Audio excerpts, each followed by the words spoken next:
So the world of data analytics is changing fast. There's a new AI tool every single day, and they promise the world. But how do you tell the promise from the hype? I've got an unexpected answer on how to assess AI tools, and it's academic papers.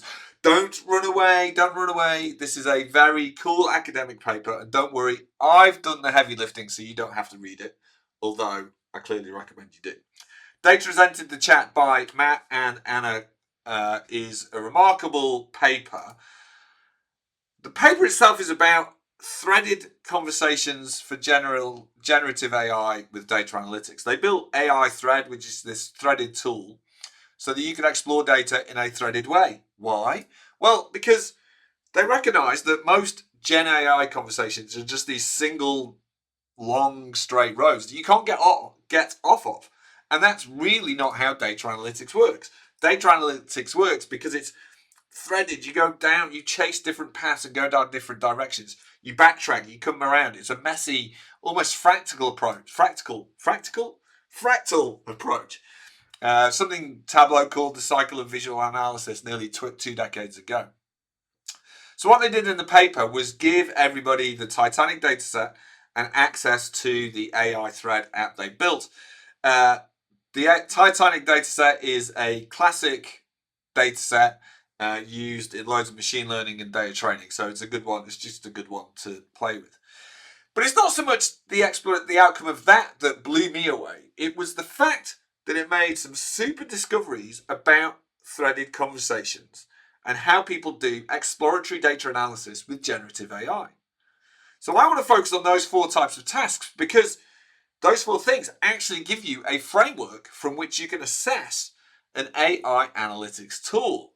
Very cool, because there's loads of them and we need to look at them. So first, there was analytical utterances, analytical tasks. These are your core classic data questions, such as aggregations, compare, correlate. So you'd ask, in total, how many passengers survived? What percentage of each age group survived, right? These are the things you type into your AIs, or in Tableau, in classic BI tools, Tableau, Power BI, they're just the first drags and drops to get an analytical output from the data. The second task is editing operations. And these direct your agent or your AI to revise a visualization in a specific manner. So by annotating things, changing the encodings, changing the style, transposing, etc. You think once you have a viz, a chart, often you will then take certain categories out, so remove gender from the chart, or add gender from the chart, or perhaps add survived, add new fields. Again, this is the drag and drop workflow in Tableau. You're adding new pills and dimensions, and it's the same is true in Power BI.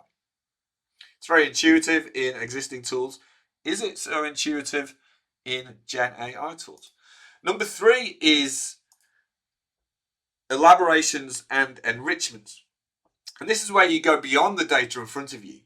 And people, when we're exploring data, they're trying to contextualize, utilize, or expand upon insights.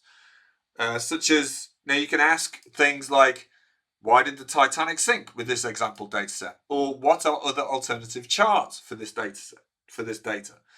And what you're doing here, what people are doing here is relying on the vast amount of knowledge that the LLMs have about the wider world. This is really cool on one level because you can bring in extra data. I've certainly done exploratory data analysis in AI, and it's brought in external opinions that have been really useful. It's a real challenge when you bring in your business data because the LLMs haven't been trained on the context of your data. So it doesn't, unless you have a very elaborate semantic layer and all the data has been catalogued and accessed and authorized, the LLMs can't go near it. It's a really big challenge. Also, in traditional tools, this is somewhere where things can falter. You may be able to connect to a new data source in Tableau, that's fine.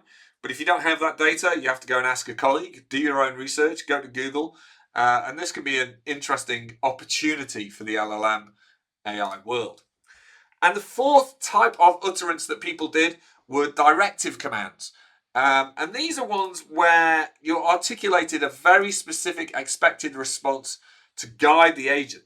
I want a percentage of total with this particular format, blah, blah, blah. So they found lots of participants just wanted to say, do something very specific.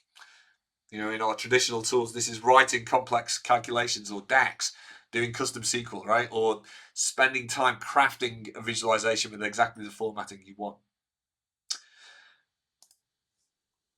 This figure shows the kind of flow between each of those tasks that they found. Most people were spending a lot of time in analytical tasks with a lot of elaboration, and then edits and commands were sort of less common. But if this looks familiar, it's because it's very familiar to the cycle of visual analysis.